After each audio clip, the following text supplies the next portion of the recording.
So from 1974, 1975, we have the departure. So somewhere around 1976, Jeffrey Epstein meets a guy named Ace Greenberg of Bear Stearns. And of course, you guys know, for the younger audience out there, Bear Stearns is one of the most storied investment banks in Wall Street history, went down in 2008. So Ace Greenberg, whose child goes to Bear Stearns, meets Jeffrey Epstein. Ostensibly, it's some sort of like parent event. So here we have Jeffrey Epstein's deep ties to top Wall Street figures. So it talks here about Greenberg. Just so I can understand. Yeah. So Jeffrey Epstein was teaching at Dalton. Ace Greenberg's kid at Dalton. Correct. Builds a relationship with this Ace Greenberg guy, who is one of the heads of the bank? Yes, he's the head of the bank, one of the most powerful men on all of Wall Street in the 1970s and 1980s. Got it. So Ace Greenberg hires Jeffrey Epstein initially on the options desk. What ends up happening is Epstein's actually not very good at that. So they're like, what's this guy any good at? So they transfer him to basically the high net worth money management desk. And effectively, for the next 5 years, Jeffrey Epstein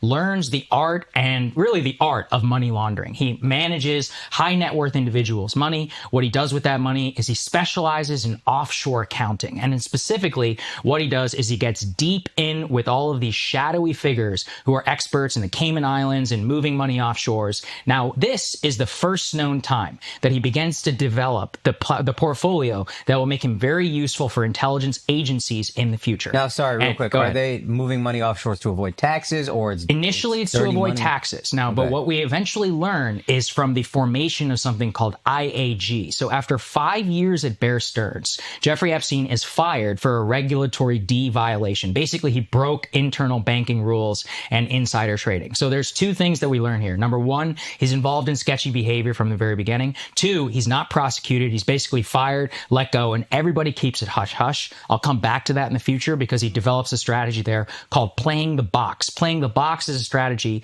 he admitted to, where he said you can break the law and you can always get away with it because people will be too embarrassed to be able to call you out for it, which will enable you to continue your money laundering. Why would they be embarrassed? Because Bear Stearns would be embarrassed by the fact that they have somebody who is managing so much money inside of their bank. Was he internally caught? He was internally caught. So that's why he was... So SEC doesn't find out. The Bear Stearns finds out. Bear Stearns compliance, and they're like, look, we need to make this go away. We don't want to deal with this anymore. He just needs to go.